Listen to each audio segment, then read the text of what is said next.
Good afternoon, everybody. My name is Jeff Mason. I'm the president of Power Digital, and I'm joined by a great man and a great friend, Mr. Mike Kitts, the senior vice president of partnerships for the world champion Golden State Warriors.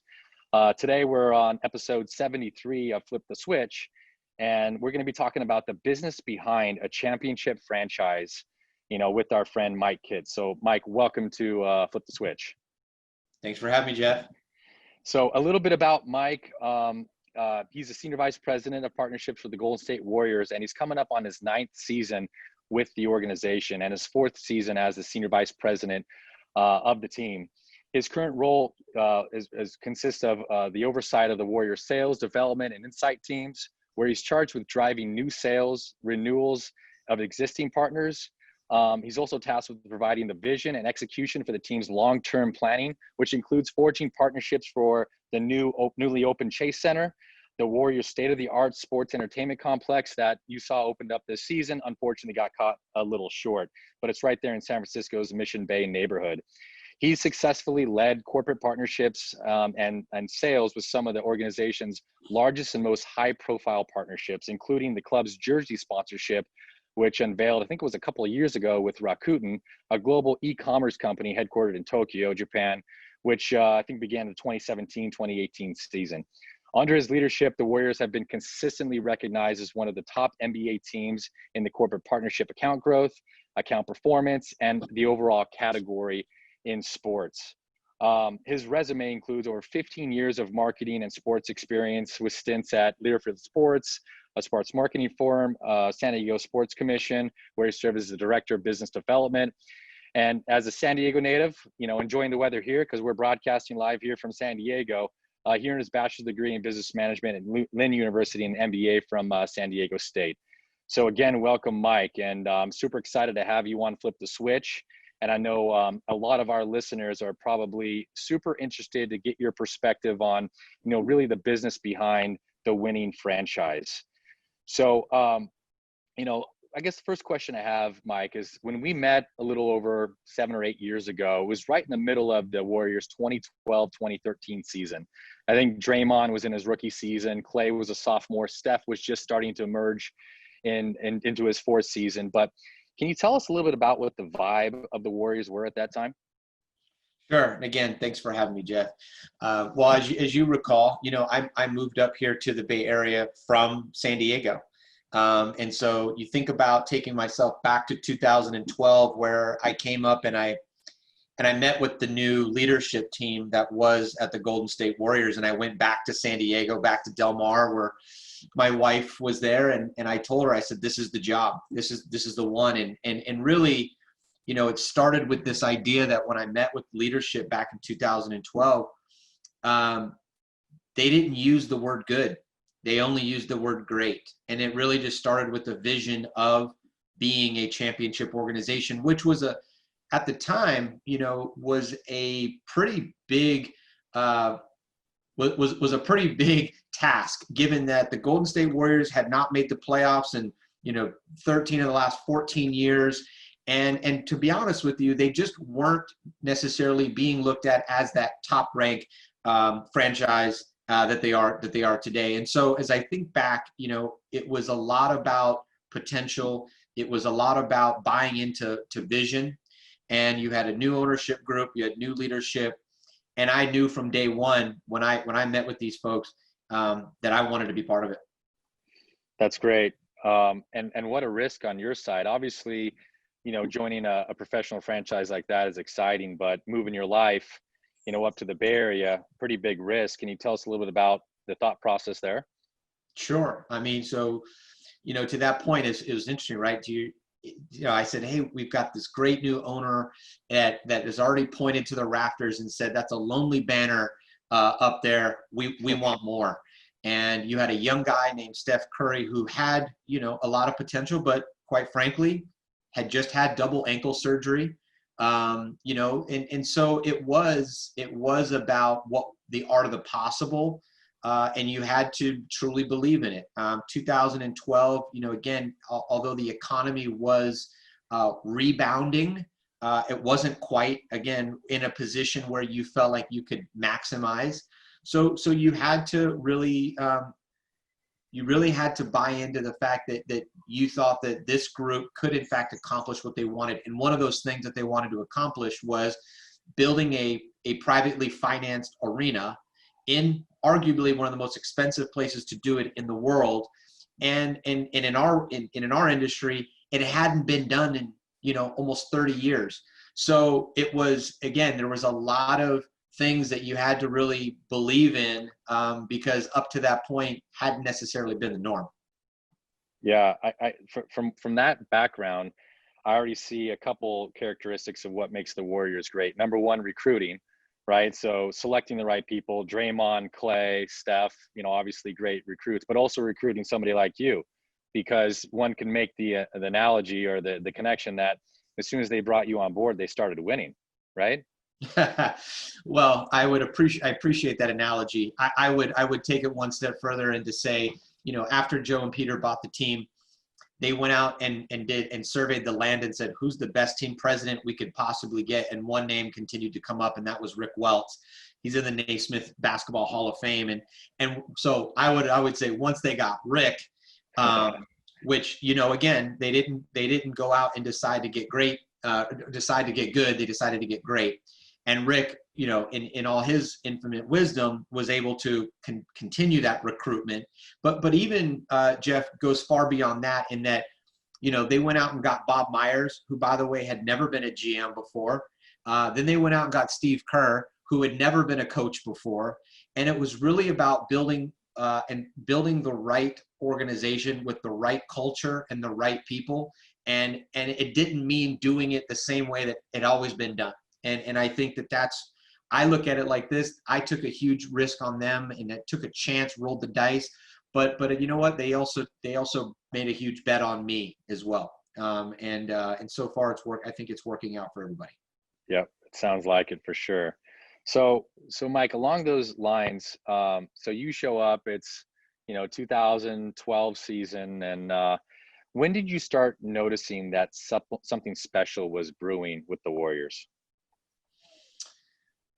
You know, I would say following the 12-13 season was my first season there, and that was our first trip back to the playoffs since, we believe, in 07. And at that point, and then that was the first time we had been back to the playoffs in, you know, 10 years before that. So I would say, following that season, we went out and got Andre Iguodala, if you remember that. And not only did we go out and get Andre Iguodala raised his hand and said, I want to go play for them. And that was, to me, where the tide really started to change. And we still, all of a sudden, overnight, we became a place that free agents wanted to be at. And that was really the change agent, in my opinion. Some would point to getting David Lee the year before that, but I believe following that playoff run where Andre raised his hand, and so that next year you start to saw real galvanization of the team. All of a sudden, now we had Andre Iguodala, we had Steph Curry, we had Draymond, Andre Iguodala, Draymond Green, Steph Curry, Klay Thompson. All of a sudden, and they were all young, minus Andre, and all of a sudden you just started to see what was possible. And as you know, that next season after that, you know, they ran it back and went for the 2015 championship and won it all. Right. Yeah, it's incredible. And what I'm hearing a lot here in this dialogue so far is a lot about culture. And you have new owners, and they use the word great. They want to build a successful and, you know, over the top franchise. So they take a risk. They start recruiting top talent, both in the on the court, off the court, in the back office. They create a great framework and a great playbook. And then this strength in numbers culture theme comes out of it, right? And I think it was your 2016 or 17 culture. It might've been before that, that you represented. Can you tell us a little bit about that and how that kind of also transcends into business? 100%. You know, I think that it was an authentic origination. So that's one thing to point out. Again, we were a young team, and it wasn't about one superstar. You had Steve Kerr come in, and he changed the way that we played as a team. And if you remember the way we moved the ball, and if you remember the narratives around unselfish play, and that you're giving up a good shot in order to make for a great shot. And all of a sudden you started to understand how bench strength came into play. And you saw guys, giving selflessly to maybe let someone else start in their place because it was the better matchup. And it started to become about your individual accolades don't matter unless you win it all. Right. And so, and really everybody bought into that on the team. And to your point, it then transcended well into our front office. And this idea of strength in numbers was that we are all in this together, and the only way that we can truly accomplish greatness, the only thing that actually gives you a chance to get to great is truly embodying one another. And coming out of that, we created an acronym that collectively we all bought into, which was TEAM. And that's trust, empathy, accountability, and modesty. And you see those attributes play a role in our daily lives on the business side and in the locker room on the court. And so, the strength in numbers then became something that the fans grabbed onto, because then it became, what role do you play? How do you create home court advantage? And how do we unite the Bay Area? There's 2 baseball teams, there's 2 football teams, there certainly was 2 football teams, but there's only one Bay Area basketball team, and that's the Golden State Warriors. And so this idea that no matter where you were in the Bay, we were the Bay's team. And collectively, wherever you were became Warriors ground. And that ultimately became strength in numbers, that we are all in this together as a city, as a fan, as a business, as a team. And again, I think that unity is what even just gives you a chance to chase greatness. I love that team acronym. I may steal that for our culture, because that's pretty incredible. And you know what? It's in my opinion, listening to you talk, running a successful sports franchise and making a great team is really no different than running a great company. You have core components to running a great company. You have sales and marketing, you have product development, you have accounting and operations, right? You may have a service part of your organization, you have executive management. And the thing is that I've seen so many great products fail because the support around it doesn't work. And I've seen so many okay products succeed because they have great support around it. And the thing is that it's the same thing with sports. All these different teams, like you can argue that there's a lot of teams out there that have significant talent, but what you don't see is the bottom part of the iceberg, everything that kind of feeds up, that supports that product that you put onto the court, that you put onto the field. And oftentimes that can be the make or break difference of whether or not that team actually wins. Would you agree? I would, and the only nuance I would throw at you, Jeff, is that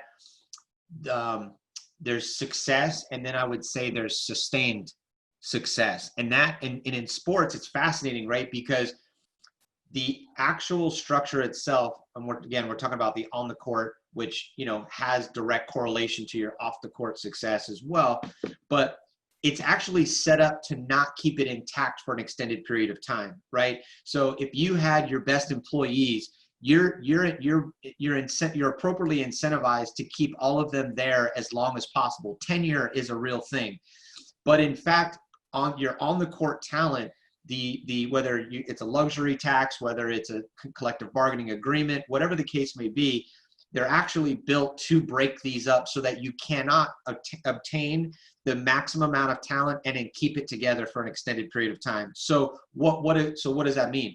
What it means is you have to be able to create a culture, and that is actually bigger and stronger than the actual individuals that are part of that. It has to actually, when you're changing out talent, it has to sustain right? And you have to get new buy-in. So your culture has to be ingrained in a way that, again, allows you to have sustained success over a long period of time. And to be honest with you, that's why when you look at people like the San Antonio Spurs, and why you look at people like the New England Patriots, why it's so difficult, because you're actually set up to not be able to keep it together and do it for that long of a time. And the fact that the San Antonio Spurs have won 20 or went to the playoffs 20 years and won 5 championships in that time frame, the fact that, you know, the New England Patriots have won, I think, 6 and went 9 times, you know, in the last X amount of years, it's actually impossible. I mean, for all intents and purposes, to be able to do that. But that's culture. That's culture that allows you to do that. Yep, it's a recipe, and it's one that, you know, I often find is missing from a lot of great companies and a lot of great teams. Is that recipe, is that cadence, is that process that they follow, and in my opinion, it's one of those things that a lot of companies need to stop focusing on making a lot of money as their mission versus creating an unbelievable culture with a mission that everybody can rally behind. Because if you can make that the mission, creating a culture, you know, loving the people you work with, you know, being in the trenches, bleeding and sweating with them day in, day out, the result is whatever it is you want to accomplish. Because arguably all 32 teams in the NBAs have the same mission. They want to win the NBA championship. But it's not about that destination. I think it's more about the journey and who you're with and what type of environment you create. And I totally agree with your analogy with the Spurs and the Patriots, because they've figured out that recipe. And it's clear that over the past decade, the Warriors have figured out that recipe as well. And it's pretty exciting to see it nonetheless in action. So Mike, why don't you tell us a little bit about your role specifically as the Senior Vice President of Partnerships, and, you know, what it entails? Sure. So I hope everybody always feels this way, right, about their own situation. But I feel like I have the best job in the world. I have the unique opportunity to, number one, work for a world-class organization, and just feel very lucky to have the support that I do to be able to do my job. And so, you know, my team, which is about 30 folks, you know, we're responsible for driving partnership revenue for Chase Center and Thrive City, which is the district that surrounds Chase Center. Obviously, the Golden State Warriors, but then also our G League franchise in Santa Cruz, the Santa Cruz Warriors, and then also 6 esports titles as well, which is a new venture for us in the last handful of years. So where I get to spend my time is really focusing on where we're going to optimize across all of our portfolio. Really trying to drive long-term strategy that focuses on, you know, new revenue opportunities, global expansion. You know, looks at media, how media is evolving, and then you know, I get to spend a lot of my time as well with speaking with folks like you and leaders of industries around, you know, major corporations. And so, you know, if I think about who we as the Golden State Warriors, again, are very lucky to partner with, you know, it's JP Morgan Chase, it's Rakuten, Kaiser Permanente, Verizon, Pepsi, Nike, Mercedes-Benz, Uber, you know, so I get to really spend a lot of time with thought leaders who are investing significant dollars, not only in sports, but in our community, and you know, in commerce and within the Bay Area, and trying to drive real innovation and real change.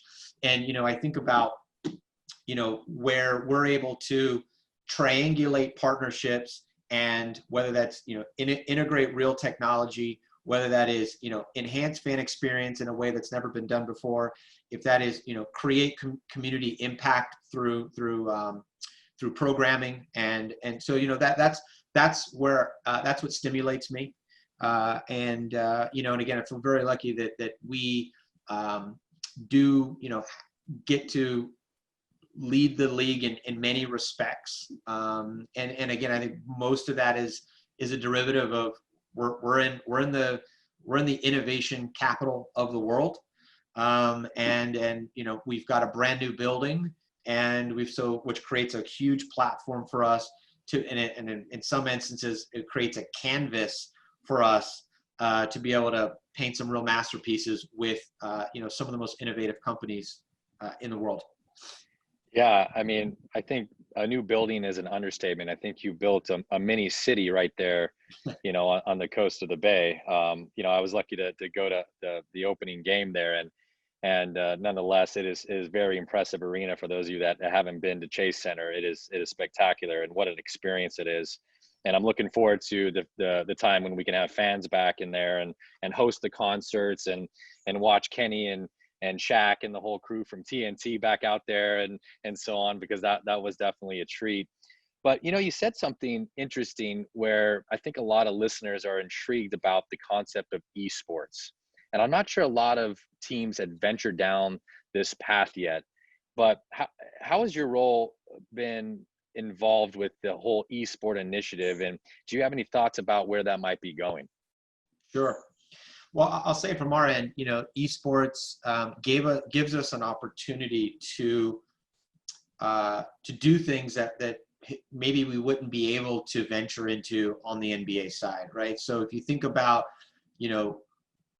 thinking about starting a dialogue with a demographic that, quite frankly, is not necessarily tuning into an NBA game, and so getting to understand that demographic is absolutely critical. You think about emerging media, and you think about streaming rights, and what are those future media deals in the stick and ball going to look like? Well, we're starting to see a lot of movement in the esports world that ultimately may really translate into a future state. So that gives us an opportunity there. And then, to be honest, I think, when it gives you an opportunity to invest in people that, quite frankly, you wouldn't be able to in NBA. And I'll give you an example. I mean, you have these young demographic that are digitally focused. It's the first generation that is growing up in a world that they don't know anything other than a digital environment, right? You and I can remember a time where there was not a digital environment, right? Yep. So by tapping into that group, they're going to have a set of skills and a set of contributing that quite frankly none of us will have, because that's just that's the world we're growing up in. And so we're seeing this as an opportunity to bring folks into our esports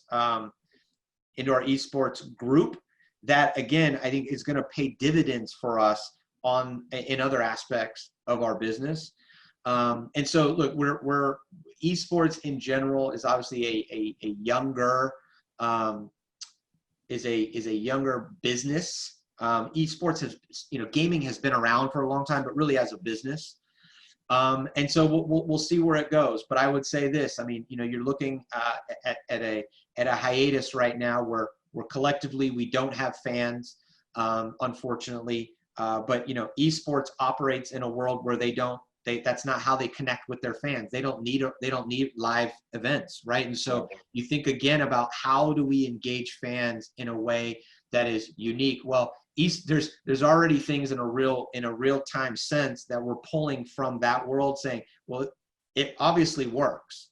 So I think more to come, but I'll tell you, I mean, for us and personally, we're seeing some real value there. We started with 1 title and now we're at 6, and I don't see us going backwards anytime soon. Yeah, Mike, you say that, it makes me think that I should be telling my nephew, who's 10 years old, that every time he's playing NBA 2K on Xbox, when I tell him to go outside and practice his real jump shot, maybe it's the combination of both. You need to do both, my friend, because that's where the future is, right? 100%. And again, I'll tell you that the skill set that your nephew is going to come with, the digital prowess that he's going to automatically bring in a future life, is going to be something that you and I are looking to hire 10 of. That I promise you. Yeah, no question. So I think a lot of the dialogue we've had so far answers this question, but I'm sure there's a couple gaps you can fill in. But from your perspective, why do you think the Warriors are so far ahead of the rest of the league with partnerships and it's just some of the brands that you've signed on, including Rakuten on your jersey? Yeah, I appreciate the question. I would say it's two things. I mean, look, there is a little bit of relativity, right? We're very, I guess some people say like it's better to be lucky than good. I guess the right answer is probably it's good to have a little bit of both. And so, again, we're very fortunate to be in the innovation capital of the world. And so, we hit our stride coming into Chase Center in 2019, and we had absolutely the right team playing at an all-time level. We had a perfect economy. We had the right market, as I've stated, and then we had, in my opinion, we had the right project as well. So that all of those things set you up for success. But there are definitely plenty of people who build new buildings and there are definitely people who win championships. But what I would say separates us, in my opinion, is the leadership that you talked about earlier, right? It's interesting, Jeff, that in the history of the NBA, someone wins a championship every year, and in fact, there have been many dynasties along the way. We talked about the Spurs earlier, but in the history of the NBA, there's only been two teams who have been number one in all revenue streams, and that was the Lakers and the Knicks, until we came around, right? Until we sort of reemerged and rejoined the NBA. And so I think, what that says to me is that it's possible if you have the right optimization.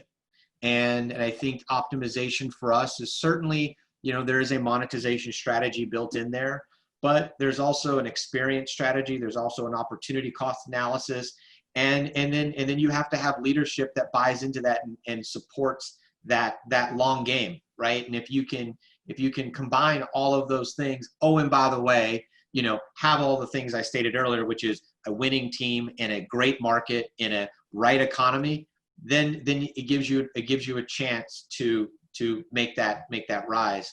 And we were just, again, very fortunate to capture lightning in a bottle there. Yeah. Well, I think, the way you describe it, also describes a lot of great failures that have existed. So you got to be doing something right to capitalize and take advantage of all those things that do come to fruition, regardless of the external factors. And I would say the Warriors definitely have taken advantage of that. So on that note, I know that the Warriors do quite a bit to activate the community, and you've done so much, for the Bay Area as a whole, not only obviously producing wins and activating fans, but activating the community. Are there any things that you want to talk about or share that the Warriors are doing, extraordinarily well, activating in the community in San Francisco and the surrounding Bay Area? No, I appreciate it. I'll start by saying that, Joe Lacob made a statement once that he said, the Warriors are a community asset, and we're simply the stewards of it. And the goal is to leave it better than you found it. And that it really, if that just, starting from that perspective, that we as an organization are a community asset and really one with the community. And so, we, as I mentioned, we are the Bays team. And so the investment in that community is critical. We have our Warriors Foundation, which gives more annually than any other foundation in the NBA. And then we have our community programming, which, again, we are, in terms of total programming and total investment into community related programming, we also lead the NBA in that regard as well. And so, and the reason I think I point those out, and the reason I think that is because of the focus, right? Not everything can be your number one focus. And so, but I'll tell you the fact that, those two accolades are because those are of great focus of ours. And so, look, I mentioned a bunch of our corporate partners earlier. majority of our programming is in direct collaboration with them, and we wouldn't be able to make the impact we do if it wasn't for their support. And so, look, we've got you know, a lot more work to do. I think, you know, in our current environment, you know, the need has never been higher. You're seeing us respond to COVID-19 issues, and not only issues created by COVID, but I would also make the argument that we're looking to address issues that are highlighted by COVID, ones that were there before that are simply providing additional disparity or a brighter light on the disparity. You're going to see us lean really heavily into racial justice and equity, because there's a lot of work to be done there. And so again, you know, a lot of work to be done. We're going to continue to make really big strides on women empowerment.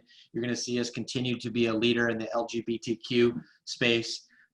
So look, we're proud of all the work we do, but you know, I think, you know, part of chasing greatness is never being satisfied with where you are. Yeah, Mike, those are great anecdotes, and I think that encapsulates a lot of the culture and a lot of the great things the Warriors are doing. And I think the word community has grown exponentially this year as a whole. I mean, oftentimes you think about community as, okay, the Bay Area, but I think the word community is now expanded into almost a global community. You know, whether you're male, female, gay or straight, race, gender, etc., it doesn't really matter anymore. We are one community because we're all going through something that most of us in our lifetime have never gone through, which is this COVID pandemic. And you know, with the recent Black Lives Matter movement, I think it's incredibly important for all organizations, you know, to have an open mindset to the challenges and struggles that face so many different people throughout the planet. And that's what I mean by the word community just taking on a whole new level of meaning. And it's so great that the Warriors have, you know, basically hit the trifecta, or whatever you want to call it, in terms of hitting all those different categories. And one of the things that we're doing at Power Digital to help activate is we created a coalition of different companies, you know, spread out throughout the country, really, and it's called WAVES, Wishing All Variety Entrepreneurs Success. And what we're doing is we're surrounding African-American owned businesses to help them bolster up and level up their businesses by providing free services, whether it's marketing, whether it's legal services, whether it's accounting services, professional services, IT related. We've created this coalition of companies to help these organizations level up, to create an even playing field. And I can't tell you what it's done, not only to our culture, because of being activated at that level and expressing the sincerity that we have about the overall genuineness we have for care in this space, but also the impact that we're starting to have activating these other organizations as part of the coalition for them to want to do more. So it's almost like a pay it forward type of thing, because once you start doing it and it's having an impact, somebody else's eyebrows will raise inevitably, and what you'll get is more of it and more of it. And I think that's when community will really be adopted, where you won't have these struggles that we have today. And I know the Warriors have always been on the leading or cutting edge of all of that. And you know, I'm really proud of our organization for doing, you know, similar things like that to that extent. And obviously community is a definitely successful part of any organization. So Mike, we have a little bit of time left, so I wanted to have a little fun here at the end, and ask you a couple oddball questions. So first and foremost, what's your favorite story during the championship years? And I know you have more ahead of you, but in the past, you know, past few years, what's one of your favorite stories you have from those years? I have two, and I'll tell you, like, just from for completely different reasons. But it was our 2000 and let's see, it was the 2015-16 year. So the year we didn't win, we were up 4-1 and ended up losing, right, to Cleveland. But it was game 5, and so we were coming back to the Bay, and that was the game that we had to have one of our main guys sit out. And so, but I'll tell you, it was, you know, you think about the Lakers or the Knicks, remember, and And I think historically it's always been like they're floor seat holders and it's celebrity row and whatnot. And you know, the Bay Area, you know, doesn't really have that celebrity type of vibe to it. But I'll tell you, I was standing in one room, and it sort of hit me at that moment of where I was in the world. And I was standing there with our president, and we're looking out at this room. And in one eye shot, we had Joe Lacob and Peter Guber, our co-chairmen. We had Mark Benioff of Salesforce. We had Mark Hurd of Oracle. We had Tim Cook of Apple, and we have Andreessen and Horowitz from the Silicon Valley's most famous VCs, and a few others. And then by the way, you also had like E40 and Dave Chappelle in there as well. But it was really this like and Lars from Metallica. So, but really, we were sort of starstruck by the amount of innovation in that one room. And you think about that one room and the impact that group of individuals was having on the rest of the world. Yeah. And so that was a really amazing moment. It was part of the championships. It was Game 5, and it was just like a wow moment of what it meant to be.